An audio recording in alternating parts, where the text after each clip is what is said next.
everyone, and welcome back to my channel. Today we are back with another video, and today's video is going to be all about my personal body painting staple products.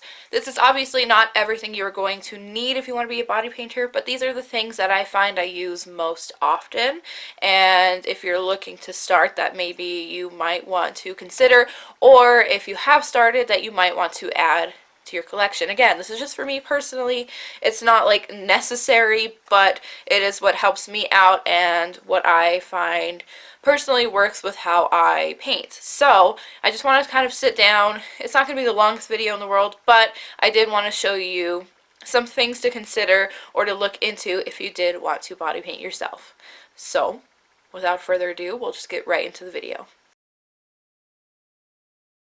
So the first thing is obviously paint. I have a couple of options. So I have them like all around me right here, but this is this is a very loved palette, and I've actually kind of put components from different ones that I've had into this one. So this is not what it looks like, but I will show you. I'll put on screen what the original looks like, but this is a really good beginner's painting palette. It is the Wolf Face Art and FX Essentials palette.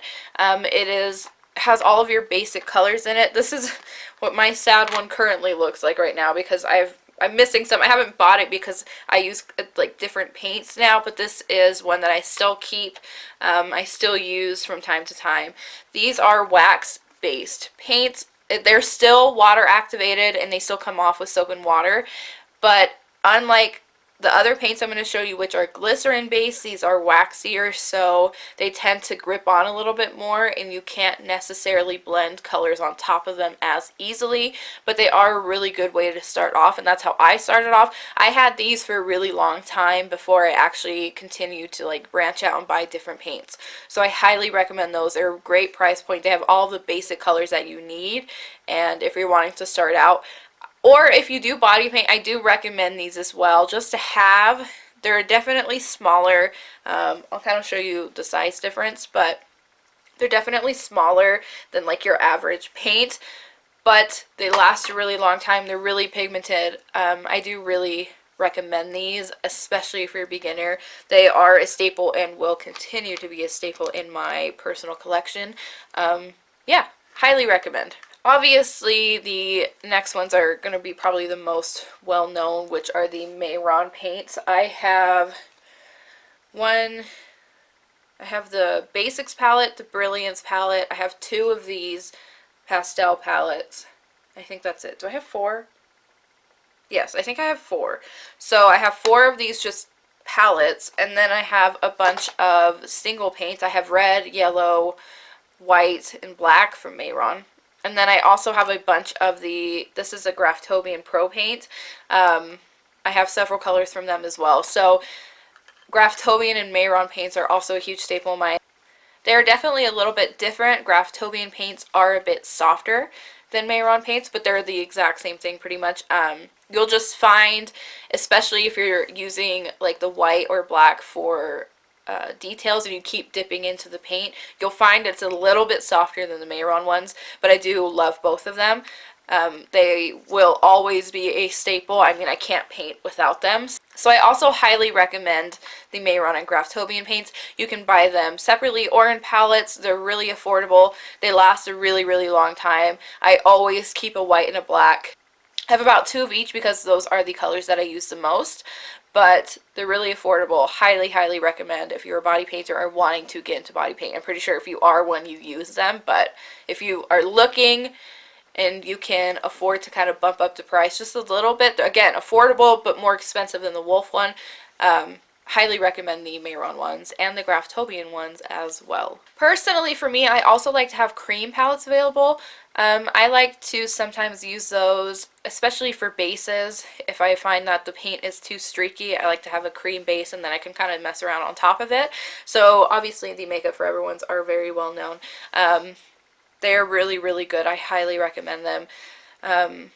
This one is the second one and this one is the first one. I've used through the dark blue and the white and the yellow and the cream color of this one. So I do need to get some more of them, but I always recommend having some type of cream color palette. I know NYX does a little cream. They kind of look like this type of packaging, but it is a cream paint instead. I know NYX has them. They're really, really well known, and I'm pretty sure really good. I haven't tried them myself, but I do want to try them. They are the SFX cream paints, I think is what they're called.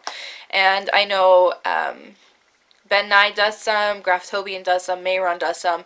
So you just have to find the colors that you want and what works best, but I always recommend having cream as well as water activated paint because you want the option of both, and they both serve different purposes, but they are both needed in specific paints, if that makes sense. So again, I highly recommend having a cream paint as well. When it comes to more like beauty products, I do have a couple things that are personally my staples as well.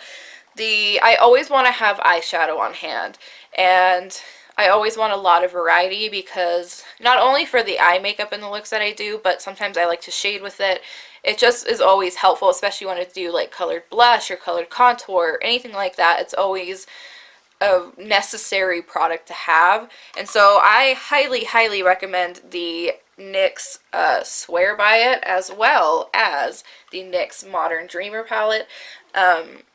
They are really, really pigmented, really well made eyeshadow palettes. You have a lot of color varieties. There's even a good black, which I'll get into in a second, but they have really good shades.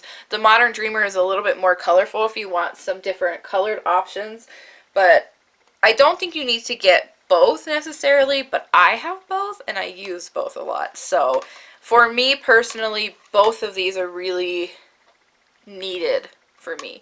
And I know BH Cosmetics, I used BH Cosmetics for a really long time, and they have great color palettes. They're really, really affordable. I think those are $30 a piece. I'm not sure. I did get them sent to me, so I'm not 100% sure how much they are, but I will put the price down below as well, so you guys kind of know the prices of everything. But having a colorful eyeshadow palette with a lot of options, I think is really, really necessary. Again, BH Cosmetics, I know Sigma has some. I know that even Coastal Scents has some if you're starting out. Start out with a lot of colors, and I think it'll really help you out, especially if you want to incorporate beauty makeup into your paints as I do. Highly recommend having a very, very neutral palette. This is an all brown palette pretty much. So you have kind of like the cream shade, which will obviously help you kind of set things and highlight even a little bit. But they have, as you can see, I love this taupe shade, but all of these brown matte eyeshadows I use a lot, especially for like really intense contours or certain shadows. I really, for me, recommend having a neutrals palette as well as a colorful palette. I think you need to have the variety and options, and that is a staple in mine. These are all my personal staples, and that is one for me. Another staple in my personal body painting collection is a blush palette. This is by My Makeup Brush Set. It's really, really affordable. I think it's 10 bucks, maybe even less for 10 blush shades. You have a lot of variety. You have a really neutral blush shade, a really neutral peachy, and then obviously you get into the crazy colors. This one is intensely bright. You can't tell on camera, but these are like very bright. This is a little bit deeper. It's a lot of just pinky peachy shades, but I think a blush palette is also necessary, especially as like you start to get further into things. Having that blush palette I've reached for several times when I need something really dramatic and intense. I think blush and looks is very appropriate, and it just works really well, especially on camera. So I highly recommend a blush palette. Talked about black eyeshadow, and that sounds so simple, but black eyeshadow is such a must. I've gone through so many black eyeshadows. I'm currently working through that one, and it is so good. I don't know what's going to happen when this one leaves me, but a black eyeshadow is 100% a staple. You need it for shading, you need it for making obviously things deeper, but it can be used lightly, so it makes things, you can create really intense but cool looking shadows with a black eyeshadow. 110%. If you're gonna start, please invest in a black eyeshadow. I know that Coastal Scents has one. I think they're called Hot Shots, and I know that NYX has a primal color in black. Even if you want to just get a single pot of an eyeshadow, highly, highly, highly recommended black eyeshadow. More so than a white one. I use a black one 100 times more than I use a white one. The next few things are things that I don't think you necessarily have to have, but again, these are my personal staples and things that I use a lot. The first is the Elmer's washable glue stick. This is to obviously block your eyebrows. I use this a lot, even if I don't want to fully block my eyebrows, like if I'm doing just a red base or something like that, a colored base, I always like to glue down my eyebrows so then I can paint over them and it makes everything just smooth and lovely. So I always use a washable glue stick. The next thing are eyeshadow bases. I have the P. Louise bases. This is the white one. Is called Rumor Zero. I have a bright pink one, which is called Inject. Nope. Poppin' Pink. Not Inject. This one is Yes A Yellow. And then this one is Bangin' Blue. So these are really good. I love having eyeshadow bases, not only for my eyes, but if I need to make colors pop in specific areas, I like to use bases first. Also love having a white setting powder. This helps a lot with just keeping things, especially if you need to brighten up something. I always kind of put a little bit of white powder on top of it, and then it kind of just makes it a little bit brighter. If I've made it too dark, it also sets really well. I love to use it for baking if I need specific areas of my face to pop, especially if I'm changing my face. I've done a couple of looks where I've completely changed my face into something else or someone else, so I always like to have a white powder to bring out sections of my face that I need to look out.